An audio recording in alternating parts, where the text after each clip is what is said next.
नमस्ते सबैजनालाई। आज मैले इलास्टिक कोलिजनको एउटा भिडियो ल्याएको छु है। इनइलास्टिक कोलिजन पनि छ, तर म त्यो अर्को भिडियोमा बनाइदिन्छु है। त्यो भिडियो चाहिँ भोलि या त जहिले भ्याउँछ त्यही बेला म हालिदिन्छु है। अब इलास्टिक कोलिजनको बारेमा नि बुझौँ सुरुमा, किनभने यो इलास्टिक कोलिजन इम्पोर्टेन्ट छ इनइलास्टिक भन्दा नि, किनभने यसको डेरिभेसन पनि सोध्न सक्छ एक्जाममा है।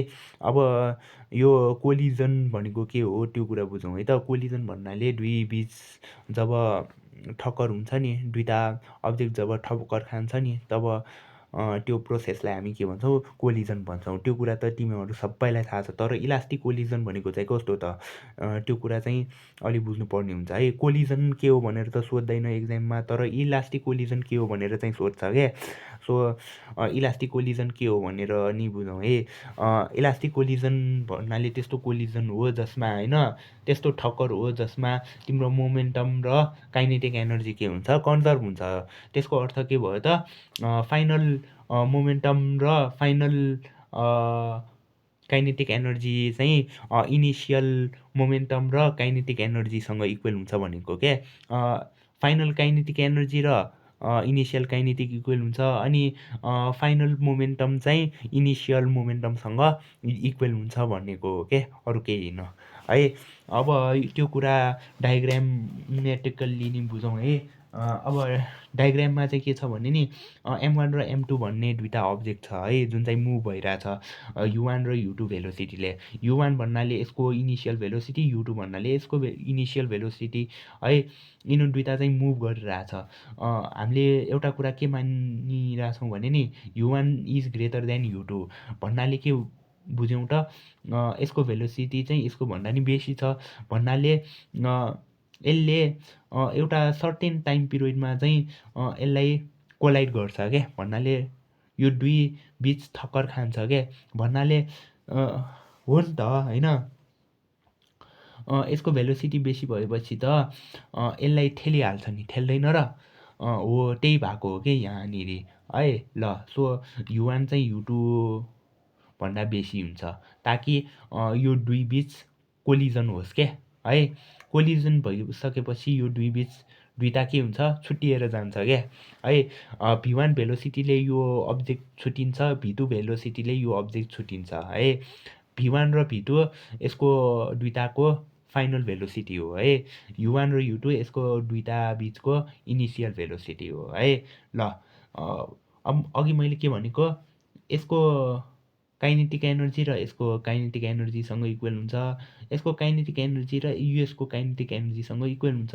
त्यसै गरी मोमेन्टममा नि त्यस्तै हुन्छ, यसको मोमेन्टम र यसको मोमेन्टम सेम हुन्छ, यसको मोमेन्टम र यसको मोमेन्टम के हुन्छ, सेम हुन्छ।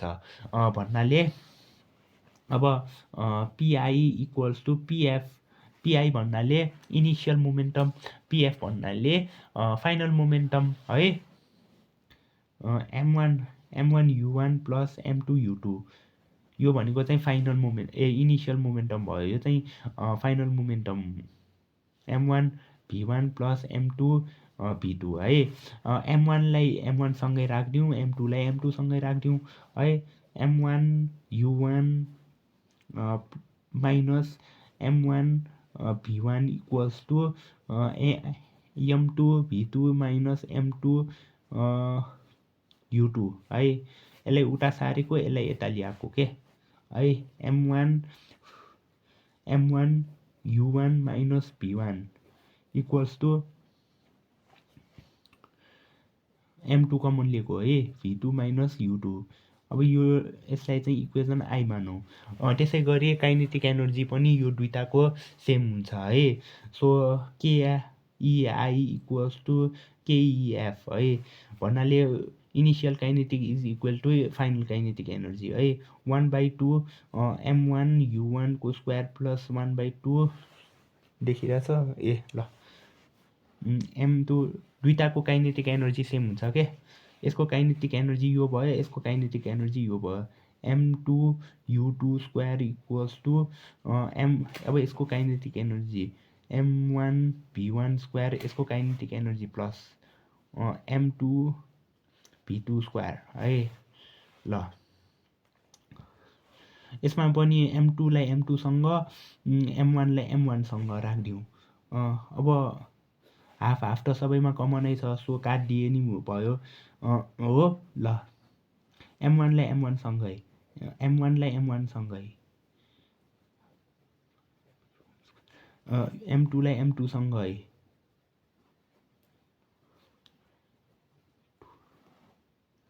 u2 को स्क्वायर है। ल m1 कमन लिउँ, u1 square minus v1 square equals to m2 v2 square minus u2 square. ल अब यसलाई एक्सपान्ड गरौँ, सबैलाई आउँछ यो गर्न, भनिराख्नु त पर्दैन। v1 एउटा प्लस हुन्छ, m2 v2 minus u2 v2 plus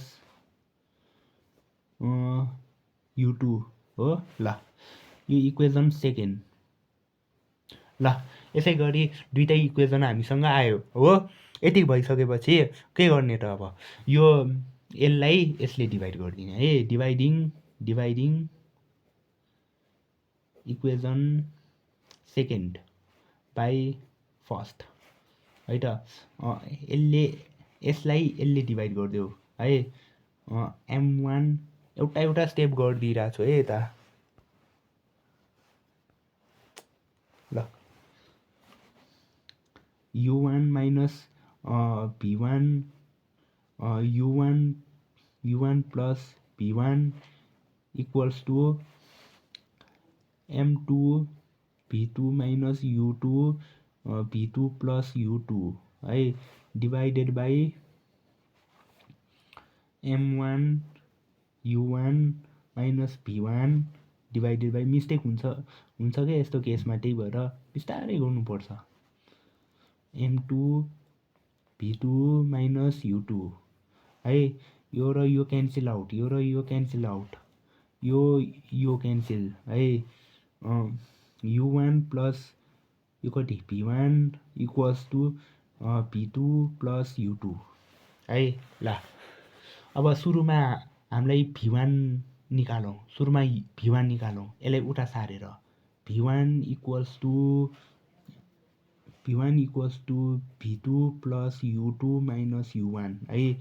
अब v2 पनि निकालौँ यसै गरी, यसलाई थर्ड इक्वेसन मानिदिउँ, एकदम काम लाग्छ यो इक्वेसन। यसै गरी अब हामीले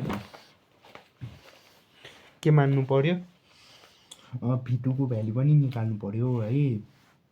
v2 को भ्याल्यु कसरी निकाल्ने, यसलाई उता सारेर u2लाई उता सारेर u1 plus v1 u1 plus v1 equals टु u1 plus v1 minus u2 equals to कति छ, v2 छ हो, अथवा v2 इक्वल्स टु u1 plus v1 minus u2, यो कति भयो, आइभी इक्वेसन है। ल यी हेर्नु त, यहाँबाट इक्वेसन 1 v1 को भ्याल्यु आयो, यहाँबाट v2 को भ्याल्यु आयो। अब के गर्ने त सर भन्छ होला होइन। ल अब केही गर्नु पर्दैन, यो भ्याल्युहरू लिएर यता राखिदिने, यहाँ राखिदिने, ल यहाँ राखिदिने, ल यतानिर राखिदिने, यता राखिदिए नि हुन्छ, यता राखिदिए नि हुन्छ है। ल जहाँ राखे पनि उस्तै हो। ल म चाहिँ यतै राखिदिन्छु है। ल सुरुमा v1 को भ्याल्यु हालिदिन्छु है, ल m1 u1 plus m2 u2 equals to m1 v2 plus u2 minus u1 plus m2 v2 है। जस्ट भ्याल्यु मात्र सब्स्टिट्युट गरे हो हेर, v1 को भ्याल्यु मैले हालेको हो, यता ल्याएर यता राखिदिएको के, v1 को भ्याल्यु यता राखिदिएको है, v1 को भ्याल्यु यता छ हो, यहाँ राखिदिएको, यहाँ राखिदिएको है, यहाँ राखिदिएको यी देख्यो, जस्ट v1 को भ्याल्यु मात्र हाल्यो हो क्या यसमा, फर्स्ट इक्वेसनमा यतानिर है। ल यति भइसकेपछि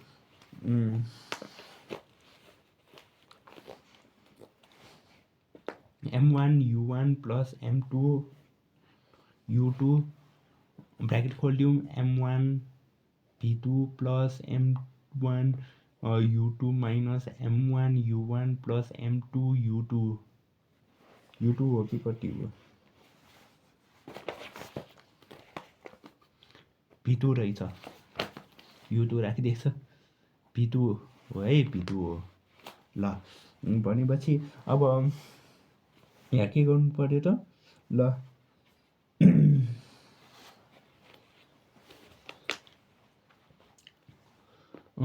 v2 को भ्यालु निकाल्नु पर्यो क्या यो v2 को भ्यालु निकाल्नु पर्यो भनेपछि यो र यो एक ठाउँमा हैन यो र यो एक ठाउँमा राख्नु पर्यो यो दुईटालाई चाहिँ यता सार्नु पर्यो क्या m1 u1 plus m2 u2 minus m1 u2 plus m1 u1 equals to यो दुईटामा त v2 कमन छ नि so m1 plus m2 v2 common लिएको छु है यो दुईटाबाट ल यति भइसकेपछि यहाँ यहाँ अलिकति कमन लिने काम गरौँ यो र यो हेर त m1 छ हो m1 कमन लिदिउँ यहाँबाट m1 u1 माइनस u2 यहाँबाट कमन लिएको के ल देखे छैन होला यहाँबाट कमन लिएको यो र यो कमन लिएको अब यहाँ पनि त्यस्तै गरिदिउँ यहाँनिर नि त्यस्तै गरिदिउँ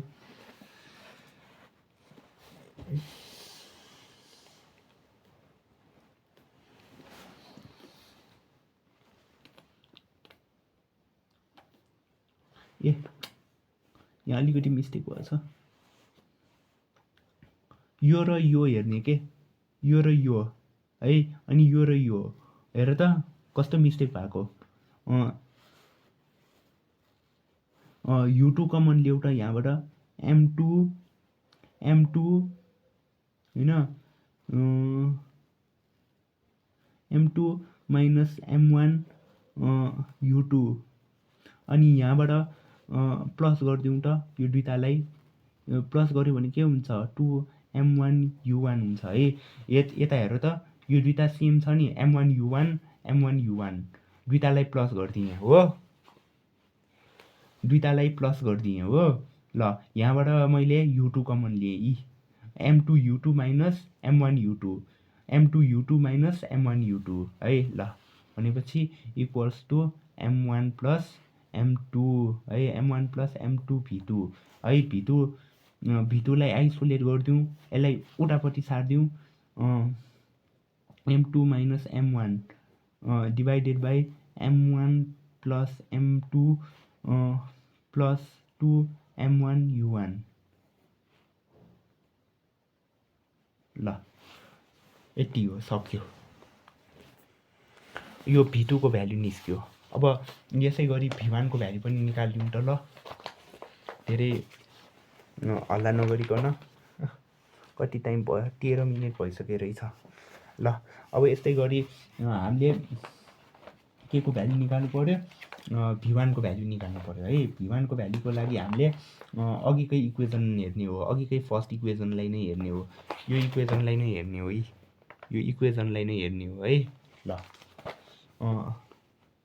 तल सारिहाल्छु म u1 plus m2 u2 equals to m1 v1 plus m2 v2 अघिको फर्मुला हो नि त मोमेन्टम कन्जर्भ भएको बेलाको हो कि न अब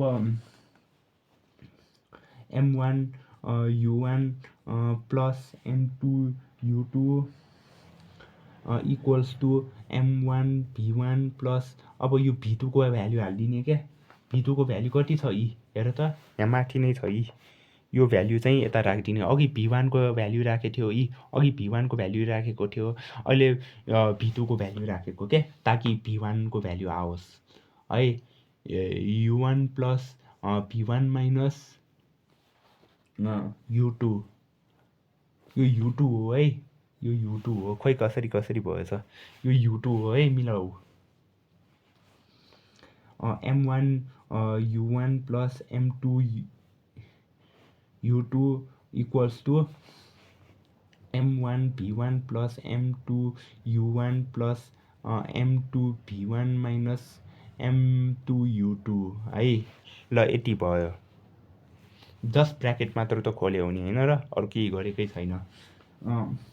ल अब के गर्ने त, अघि गरे जस्तै गर्ने हो। अब मलाई v1 को भ्याल्यु चाहिने हो नि त, v1 को भ्याल्यु चाहिने हो नि त। ल यो u1 जस्तो देखिरहेछ है, v हो खास गरी, यो v हो है।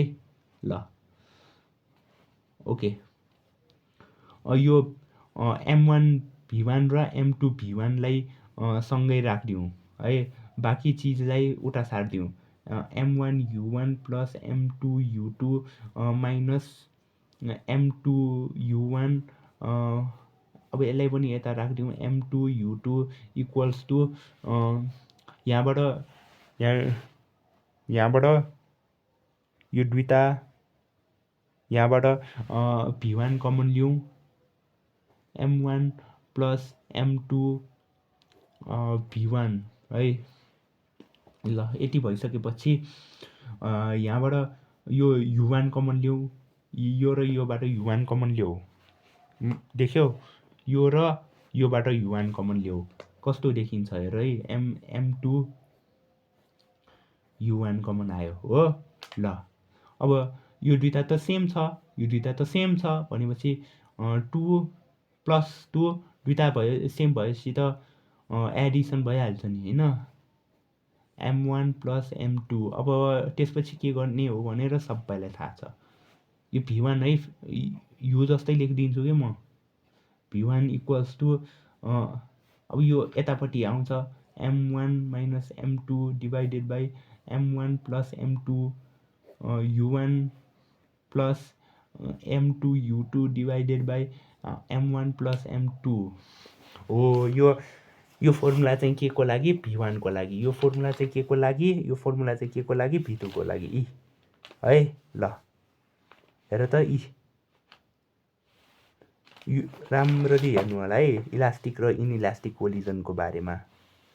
ल केही छ भने तल कमेन्ट बक्स तपाईँकै लागि हो, पढ्दै गर्नु होला।